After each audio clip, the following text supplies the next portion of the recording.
గురుభ్యో నమః. సఫల ఏకాదశి 2025.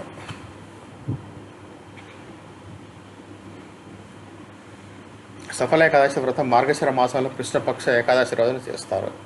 ఈ వ్రతం భగవాన్ విష్ణువుకు సమర్పించబడింది. వ్రతం చేస్తే అన్ని పనుల్లో విజయం లభిస్తుందని చెప్తారు. సఫలం అంటే సక్సెస్ కదా, అట్లాగే అన్నమాట ఉద్దేశం. అలాగే శ్రీహరి ఆశీర్వాదం కూడా లభిస్తుంది. ఏకాదశి వ్రతం కేవలం ఉపవాసం మాత్రమే కాకుండా దాని వ్రత నియమాలను పాటించడం కూడా చాలా ముఖ్యం. సఫల ఏకాదశి వ్రతంలో ఏ వస్తువులు తినాలి, మరి ఏ వస్తువుని దూరంగా ఉండాలో తెలుసుకుందాం. వ్రతంలో ఏమి తినాలి? పండ్లు మరియు రసాలు.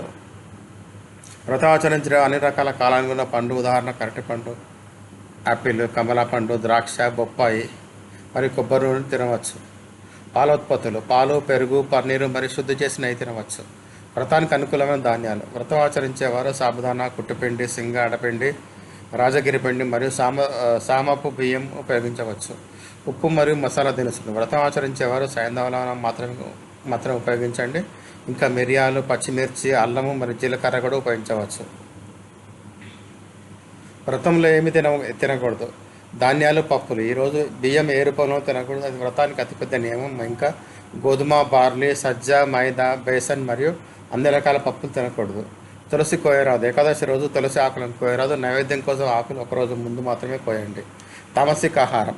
వెల్లుల్లి, ఉల్లిపాయ, మాంసాహారం మరియు మద్యపానం వ్రతానికి రోజు ముందు నుండి తర్వాత మళ్ళీ ద్వాదశి వరకు చేయకూడదు అన్నమాట, తినకూడదు. తర్వాత రోజు వరకు చేయకూడదు. సాధారణ ఉప్పును ఉపయోగించకూడదు. కూరగాయలు. వ్రత సమయంలో వంకాయ, బెండకాయ, టమాటా, కాలీఫ్లవర్, క్యాబేజీ వంటి కొన్ని కూరలు తినరు. వ్రతం చేసే సరైన నియమం. దశమి సాయంత్రం సాత్వికాహారం తినండి. ఏకాదశి రోజు ఉదయం నుండి సంకల్పం తీసుకొని భగవాన్ విష్ణు విధి విధానాలతో పూజ చేయండి. వ్రత పారణం. ద్వాదశి తిథి శుభముహూర్తంలో చేయండి. పారాయణం ఎప్పుడు అంటే ప్రసాదం మరియు సాత్వికాహారంతోనే చేయండి.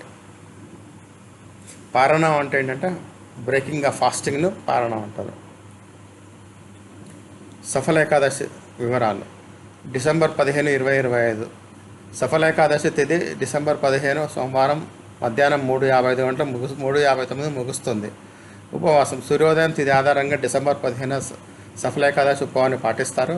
ప్రాముఖ్యత. చేపట్టిన పనులు విజయవంతం కావాలని కోరుకునేవారు ఈ ఏకాదశి ఉపవాసాన్ని ఆచరిస్తారు. ఫలితం. ఈ ఉపవాసం వల్ల శ్రేయస్సు, విజయం మరియు పాప పరిహారం లభిస్తున్న నమ్మకం. ఉపవాస విరమణ. డిసెంబర్ 16 ద్వాదశి తేదీ నాడు ఉపవాసం విరమిస్తారు. పూజా మంత్రాలు.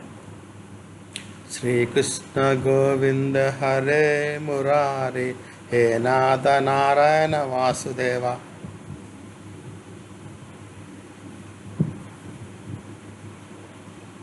ఓం విష్ణవే చ విద్మహే వాసుదేవాయ ధీమహి తన్నో విష్ణు ప్రచోదయాత్. మంగళం భగవాన్ విష్ణు, మంగళం గరుడధ్వజ, మంగళం పొండరీకాక్ష, మంగళాయ తనో హరి.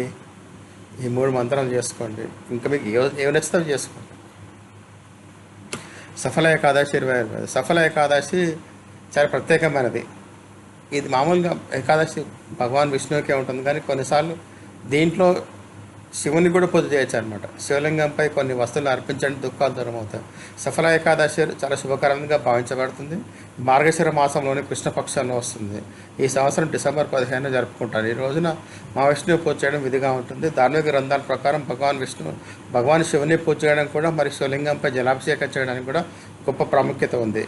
ఏకాదశి రోజున శ్రీ మహావిష్ణువుతో పాటు ఆయన ఆరాధ్య దైవమైన భగవాన్ విష్ణువుని కూడా పూజ చేయడం ముఖ్యమైన నమ్మకం. అందువల్ల శివుని కృప పొందడానికి ఈ కథనంలో శివలింగంపై ఏమి అర్చించడం శుభంగా భావించబడుతుందో తెలుసుకుందాం. శివలింగంపై ఈ 5 ప్రత్యేక వస్తువులను అర్పించండి. బిల్వపత్రాలు భగవాన్ శివునికి చాలా ప్రియమైనవి. అందువల్ల ఏకాదశి రోజున శివలింగంపై 11 లేదా 21 పత్రాలు అర్పించండి. ఇలా చేయడం వల్ల భగవాన్ శివుడు త్వరగా ప్రసన్నుడవుతాడు మరియు ఇంటిలోని దారిద్ర్యం నశిస్తుంది. బిల్వపత్రాలు అర్పించేప్పుడు ఓం నమః శివాయ అనే మంత్రాన్ని జపిస్తూ ఉండండి. చెరకు లేదా చెరుకు రసం జీవితంలోని తీపి మరియు సుఖం మరియు విజయానికి చిహ్నం. సఫల ఏకాదశి రోజున చెరుకు రసంతో శివలింగానికి అభిషేకం చేస్తే వృత్తి రంగంలో గొప్ప విజయం లభిస్తుందని చెబుతారు. అందువల్ల శివలింగంపై నెమ్మదిగా చెరుకు రసం అర్పించండి మరియు మనసులో విజయం కోరుకోండి. తెల్లచందనం. శివలింగంపై తెల్ల చందనం పూస్తే మనసు ప్రశాంతంగా ఉంటుంది మరియు కోపం తగ్గుతుంది. అలాగే ఇంట్లో సుఖశాంతులు నెలకొంటాయి. అందువల్ల శివలింగంపై చందనం పూస్తే తప్పనిసరిగా మంచి జరుగుతుంది. నల్ల నువ్వులు సఫల ఏకాదశి రోజు మార్గశిర మాసంలో కృష్ణపక్షంలో వస్తుంది. అందువల్ల ఈరోజు నువ్వుల దానం తప్పనిసరిగా చేయండి. నల్ల నువ్వులు దానం మరియు శివలింగంపై అర్పించడం వల్ల శనిదోషం శాంతిస్తుంది. అందువల్ల నీళ్ళల్లో నల్ల నువ్వులు కలిపి శివలింగానికి అభిషేకం చేయండి లేదా నువ్వులను నేరుగా శివలింగంపై అర్పించండి. అక్షతలు అఖండిత బియ్యం సంపద మరియు పరిపూర్ణత చిహ్నం. అందువల్ల శివలింగంపై పిడికడ అక్షతలు సమర్పించండి. ఇలా చేయడం వల్ల జీవితంలో అన్నానికి ఎప్పటికీ కొరత రాదు. శ్రీహరి పూజా మంత్రాలు. శ్రీకృష్ణ గోవింద హరే మురారే హేనాద నారాయణ వాసుదేవ. ఓం విష్ణవే చ విద్మహే వాసుదేవాయ ధీమహి తన్నో విష్ణు ప్రచోదయాత్. మంగళం భగవాన్ విష్ణు మంగళం గరుడధ్వజ మంగళం పుండరీకాక్ష మంగళాయ తనోహరి. ఈ మంత్రాలు చదువుకోండి. చేపట్టిన పనులను విజయవంతం కావాలని కోరుకునేవారు తప్పకుండా సఫల ఏకాదశి వ్రతాన్ని ఆచరించాలని శాస్త్రం చెప్తుంది. ఒకవేళ ఏ కారణం చేతనైనా వ్రతం ఆచరించలేని వారు సఫల ఏకాదశి వ్రత కథను విని భక్తి శ్రద్ధతో విన్నా కూడా వ్రతం ఆచరించిన ఫలితం దక్కుతుందని పురాణ వచనం. అందుకే సఫల ఏకాదశి వ్రతాన్ని ఇప్పుడు విపులంగా తెలుసుకుందాం. సఫల ఏకాదశి వ్రత కథ. సఫల ఏకాదశి వ్రత మహత్యాన్ని పరమశివుడు స్వయంగా పార్వతికి చెప్పినట్టు పద్మపురాణం ద్వారా తెలుస్తుంది. సఫల ఏకాదశి వ్రతం ఆచరించిన వారు వారి వ్రత కథను కూడా చదువుకొని అక్షితలు శిరస్సున వేసుకుంటే వ్రతం సంపూర్ణమే, వ్రతఫలం పూర్తిగా దక్కుతుంది. అందుకే ఇప్పుడు ఈ వ్రత కథను తెలుసుకుందాం. కృష్ణుడు పాండవులకు చెప్పిన కథ. సఫల ఏకాదశి రోజున జాగరణ చేసిన ఆలయాల దీపాన్ని వెలిగిస్తే 5000 సంవత్సరాలు తపస్సు చేసే ఫలితం దక్కుతుందని, ఈ వ్రతానికి సమానమైన యజ్ఞము కానీ తీర్థం కానీ మరొకటి లేదని పురాణాల ద్వారా తెలుస్తుంది. సఫల ఏకాదశి విశిష్టతను చాటి చెప్పే కథను శ్రీకృష్ణుడు పాండవులకు చెప్పినట్టు పురాణాలు చెప్తున్నాయి.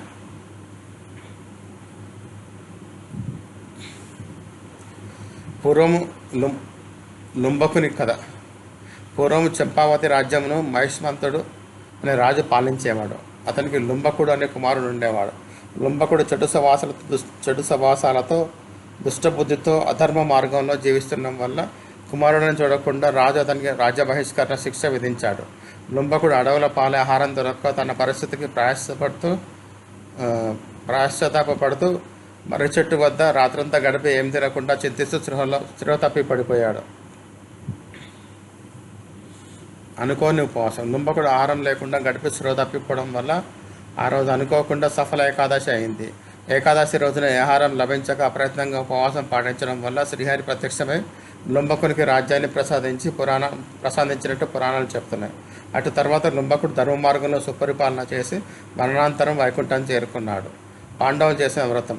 పాండవులు అరణ్యవాసం చేసే సమయంలో కథను కృష్ణుడు పాండవులకు చెప్పి వారి చేత ఈ వ్రతాన్ని ఆచరింపజేసి వారు చేపట్టిన పనులన్నీ సఫలమయ్యేలా చేశాడని మహాభారతంలో వివరించారు. అందుకే తెలిసి కానీ తెలియక కానీ సఫల ఏకాదశి వ్రతాన్ని ఆచరిస్తే కార్యసాఫల్యత ఐశ్వర్యాలు కలుగుతాయని, అంత్యమున వైకుంఠ ప్రాప్తి పొందుతారని శ్రీకృష్ణుడు పాండవులకు తెలియజేసిన పురాణాలు చెబుతున్నారు.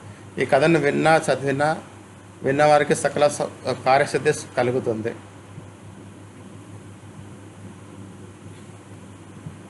ధన్యవాదాలు. షేర్ చేయండి, సబ్స్క్రైబ్ చేయండి, లైక్ చేయండి, కామెంట్ చేయండి. ధన్యవాదాలు.